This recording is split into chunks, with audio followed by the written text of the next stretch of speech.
Good morning, it's November 5th. This is To My Liberal Friends. Well, last night in these off-year elections, the Democrats won, and they won pretty big. And that ought to be a concern to Republicans. But there's also a silver lining for Republicans to what happened last night. And don't take too much into these elections. Let's start in New York City, where Zohran Mamdani won, and he won convincingly. And he won because he ran more as a populist. He actually was almost imitating Donald Trump with his message, that he was going to make things better for people. Now, with lower income people, he promised that he's going to have free buses. If you listen to his campaign victory speech last night, he said, we'll have free buses and they'll run fast. We're going to have free child care, so you don't have to worry about that. And for lower income voters, this is music to their ears because it means free stuff for them. Then you have the people in the middle.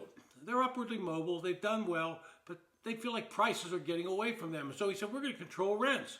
You don't have to worry about what your rent's going to be the next month. So what we're going to do is freeze it. Now, that brings up the problem, how do you pay for all this stuff? Well, I don't think Mamdani's come up with a solution on how to do that yet. That's a typical problem for anybody promising these socialistic promises. And in the long run, the debt comes due. Somebody's going to have to pay it. His solution is, I'm going to tax the wealthy. Well, what happens, you do that to a certain point, and then the wealthy move, and then the taxes aren't there. Now, New York is already the largest urban city in debt, with the biggest carrying debt. And so if you add to it, the burden comes even greater and greater. And pretty soon, all those free things that you're giving away to people, they go away.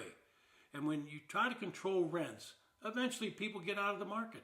They won't rent to people. They can't make money. And so Mamdani, he won and he's charismatic, but let's see how he delivers the goods on this. Moving on, you look over to New Jersey. Now, New Jersey is a reliably blue state. They haven't elected a Republican governor since Thomas Keene. Citarelli tied himself to Donald Trump, and Donald Trump's popularity in the state is down. In Passaic County, Trump won that by 3 points, but Mickey Sherrill won it by 15 points. It's heavily Hispanic, and I have to suspect the immigration raids were a big part of that. And so Cheryl's going to win. She's going to have to. She'll govern. Now she's very much to the left, and she will guide there. The issue will become taxes, and will people put up with this kind of tax burden? Then we move on to Virginia. Now Virginia has become a blue state, occasionally popping up a red. And once again, the reason is that in Northern Virginia, where almost most of the people, their income is tied to the federal government, whether it be as a federal employee, whether it be as a contractor, or whether it's a business dependent upon these federal employees to do business with you. It has become a blue area in the state of Virginia. I lived there for 42 years. Democrats dominate in Alexandria, Arlington, Fairfax County, and now all the way into Loudoun County. So it's a reliably blue, and Trump threatens federal workers. Well, that threatens the income and the economy in that area. So they're going to vote heavily for Democrats who will promise to give them what they want back, their income. You couple that with Richmond and Roanoke.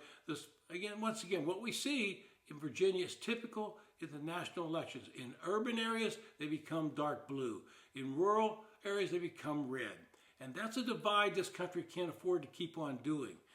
It's a problem. And so for Trump and Republicans, I would say your message is not working, and you got 1 year to get your act together. They're going to have to show some real results in the economy to make people convinced that they should elect Republicans in the midterms.